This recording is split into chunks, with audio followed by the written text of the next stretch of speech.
Movie की शुरुआत में एक फैमिली को दिखाने से होती है, जहां हम ईथन, उसके father Richard, mother Laila, Ethan के छोटे भाई का नाम मैट, उसकी सबसे छोटी बहन बेका को देखते हैं। ईथन दरअसल बहुत दिनों से एक प्रोजेक्ट पे काम कर रहा था, जिसके लिए वो मशीन बना रहा था। इसलिए वो डिनर के समय अपने पेरेंट्स से कहता है कि आज वो घर पे नहीं रुकेगा, क्योंकि उसे अपनी मशीन की टेस्ट करने के लिए कॉलेज की लैब में जाना है।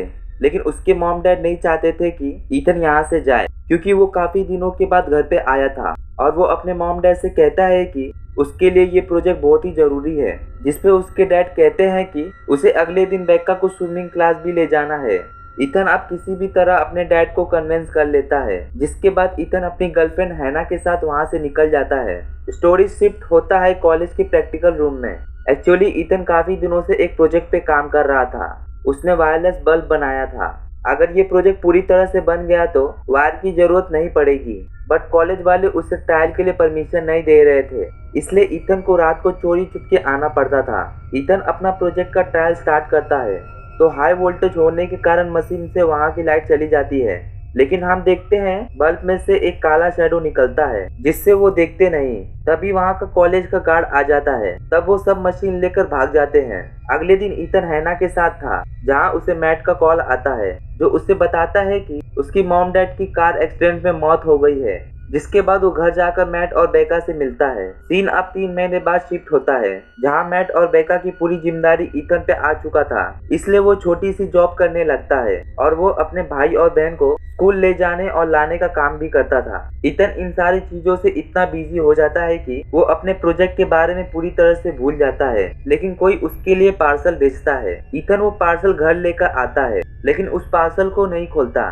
ईथन इतने सारे काम पहले कभी नहीं किया था, इसलिए वो पूरी तरह से थक चुका था। और साथ में उसके मॉम डैड के जाने का भी उसके दिल में बहुत दुख था। और इसी चक्कर में ईथन उस प्रोजेक्ट को फिर से चालू कर देता है, और उस पार्सल के अंदर मशीन था। उस पार्सल को प्रोजेक्ट के अंदर अटैच कर देता है और प्रोजेक्ट फिर से स्टार्ट करता है। और यहाँ हम देख सकते हैं कि ईथन के पीछे एक काला धुआं है। वो काला धुआं उसे टच ही करने वाला होता है कि तभी वो प्रोजेक्ट बंद पड़ जाता है, और वो धुआं इसी के साथ गायब हो जाता है।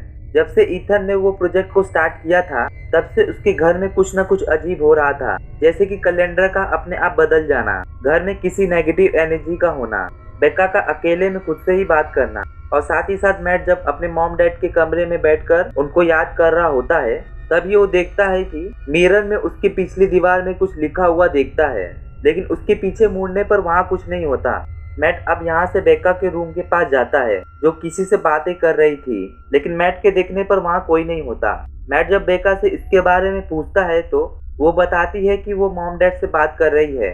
और ये बात सुनकर मैट वहाँ से चला जाता है। मैट काफी ज्यादा परेशान हो जाता है, इसलिए वो ईथन से जाके बात करता है कि तुम्हारी मशीन जब से इस घर में आई है, तब से इस घर में कुछ न कुछ अजीब हो रहा है। लेकिन ईथन मैट की बातों पर विश्वास नहीं होता, और वो घर पे आकर अपनी मशीन पर काम करने लगता है। फिर तभी उसकी नजर अपने पिता के टूल बॉक्स पर पड़ जाती है, जो हमेशा बेसमेंट में रखा रहता था। इसलिए ईथन उस टूल बॉक्स को बेसमेंट में रख देता है। लेकिन जैसे ही उसे रख कर आता है, तो उसे टूल बॉक्स प्रैक्टिकल रूम में मिलता है, जो देख ईथन कंफ्यूज हो जाता है कि ऐसे कैसे हो सकता है। ईथन बेका से भी पूछता है, तो वो बताती है कि मॉम डैड उसे देख रहे हैं। ईथन को ऐसा लगता है कि मैट बेका के मन में कुछ भी भर रहा है, इसलिए वो मैट से झगड़ा करने लगता है। बेका वहाँ आकर ईथन से कहती है कि मॉम डैड को ये तुम्हारा झगड़ा बिल्कुल पसंद नहीं आ रहा है, और वो वापस सोने जाती है। इसके बाद उनका रेडियो अपने आप ही चलने लगता है, और तभी उनके मॉम डैड का फेवरेट सॉन्ग अपने आप ही बजने लगता है। इन सब से मैट को पूरी तरह से भरोसा हो जाता है कि उनके मॉम डैड उनके साथ ही इस घर में रह रहे हैं। पर ईथन को अभी भी कुछ समझ नहीं आ रहा होता है, और वो फिर से टूल बॉक्स को बेसमेंट में रख कर आता है। लेकिन उसे टूल बॉक्स वापस आते हुए दिखता है कि तभी उस मशीन की वजह से वहाँ की लाइट चली जाती है, और मशीन के बंद होते ही टूल बॉक्स नीचे गिर जाता है। अब अगले दिन ईथन हैना से इस बारे में बताता है कि शायद उनकी मशीन किसी तरह की पोर्टल को खोल दिया है, और बताता है कि कैसे उस मशीन से भूत वगैरह आ सकते हैं। लेकिन हैना उसकी बातों को समझ नहीं पा रही थी, और ना ही उसकी बातों पर यकीन कर रही थी। इसलिए ईथन वहाँ से चला जाता है। इसी बीच घर पे बेका और मैट उस प्रोजेक्ट को ऑन कर देते हैं। बेका को प्रोजेक्ट ऑन करने आता था, क्योंकि ईथन ने उसे सिखाया था। ईथन जब घर आता है, तो वो देखता है कि बेका और मैट एक डॉल के साथ खेल रहे थे, और वो डॉल हवा में उड़ रहा था, और ये नॉर्मल बात नहीं थी। ईथन बेका को समझाता है कि अगर वो घर पे ना हो तो वो उस प्रोजेक्ट को ना चलाए। मैट बेका से पूछता है कि मॉम डैड मुझे क्यों नहीं दिखाई देते, वो सिर्फ तुमसे बात क्यों करते हैं। तो बेका बताती है कि उनको तुमसे बात करने के लिए उस प्रोजेक्ट की पावर को बढ़ाना पड़ेगा, और साथ में वो अपने दोस्त एलिस के बारे में बताती है। फिर ईथन एक्सपेरिमेंट करने के लिए टॉम की मदद लेता है, क्योंकि उससे ज्यादा पावर चाहिए थी मशीन को चलाने के लिए। इसलिए टॉम इनलीगली स्ट्रीट की पावर को ईथन की मशीन से कनेक्ट कर देता है। फिर अगली रात ईथन अपनी मशीन को चालू करता है। दूसरी तरफ बेका नहा रही थी, लेकिन तभी कोई नेगेटिव एनर्जी उसे डुबाने की कोशिश करता है, जिससे खुद को जैसे तैसे करके बचा लेती है। इधर मैट का दोस्त मैट के साथ बैठा था, और तभी वो वॉशरूम में जाता है, जहाँ उसे वो काला साया दिखता है, जिसे डर कर वो वहाँ से भाग जाता है। अगली रात टॉम ईथन से फिर से मिलने आता है, जो काफी शराब के नशे में था। वो ईथन को बताता है कि उसकी मशीन क्या काम करती है, क्योंकि उस मशीन का रेडियस ईथन के घर से भी कई ज्यादा था, जिसके कारण टॉम को उसकी मरी हुई वाइफ दिखने लगती है। ईथन अब उसके सामने बात मान जाता है कि वो मशीन एक्चुअली में क्या काम करता है, जिसके बाद वो मशीन बंद करने का फैसला करता है। अगले दिन बेका की टीचर ईथन को बताती है कि आजकल बेका अपने आप से बात करती है। तो ईथन को लगता है कि बेका ने इमेजिनरी फ्रेंड बना लिया है, और जब उससे इमेजिनरी फ्रेंड के बारे में पूछता है तो बेका उसे बताती है कि उसका नाम एलिस है। इसी शाम हैना ईथन को कॉलेज का एक्सपेरिमेंट का फोटेज दिखाती है, जिसमें इन्हें एक लड़की का काला साया दिखता है।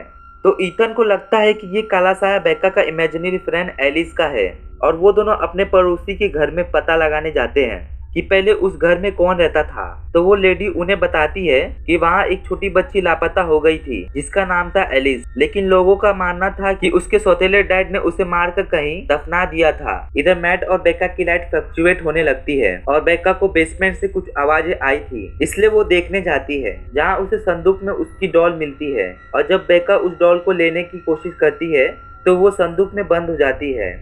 तभी मैट को बेका की चीखें सुनाई देती है, तो वो बेसमेंट में जाता है, लेकिन उसे बेका नहीं मिलती है।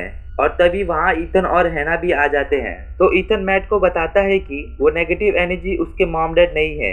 इधर बेका किसी सीक्रेट रूम में पहुंच जाती है और वहाँ से मदद के लिए पुकार रही थी। तभी ईथन देखता है कि उसकी मशीन गायब है, कि उसे टॉम ने अपने साथ ले गया था ताकि वो उस मशीन से अपनी वाइफ को बुला सके। और तभी वो सभी लोग मिलकर उस सीक्रेट रूम के रस्सी को खोलते हैं, जहाँ एक सुरंग थी। ईथन को उस मशीन को कैसे भी करके बंद करना था, इसलिए वो टॉम के घर पे चला जाता है, जहाँ टॉम उस मशीन को छूने तक नहीं देता, इसलिए उन दोनों में हाथापाई होने लगती है। इधर बेका मैट को मिल गई थी, लेकिन वो एलिस से पोजेस थी।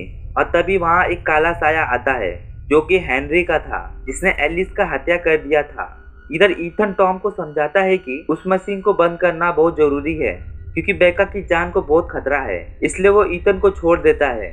लेकिन वहाँ मौजूद काला साया टॉम को अपने साथ ले जाता है। दूसरी तरफ मैट और बेका के ऊपर काला साया अटैक करने ही वाला होता है, लेकिन समय रहते ईथन उस मशीन को तोड़ देता है, और वो सभी साए खत्म हो जाते हैं, और सभी बेका को बचा लेते हैं, और साथ ही साथ टॉम भी बच जाता है। फिर वो सभी उस घर को छोड़कर कहीं और शिफ्ट हो जाते हैं, और हम देखते हैं कि एक बॉक्स में वो डॉल है जो कि एलिस की थी।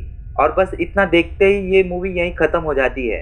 आई होप कि ये वीडियो आपको अच्छी लगी होगी। वीडियो अच्छी लगे तो लाइक करें, शेयर करें और सब्सक्राइब करें न्यू वीडियो की नोटिफिकेशन के लिए। बाकी मैं मिलूंगा अगली वीडियो में।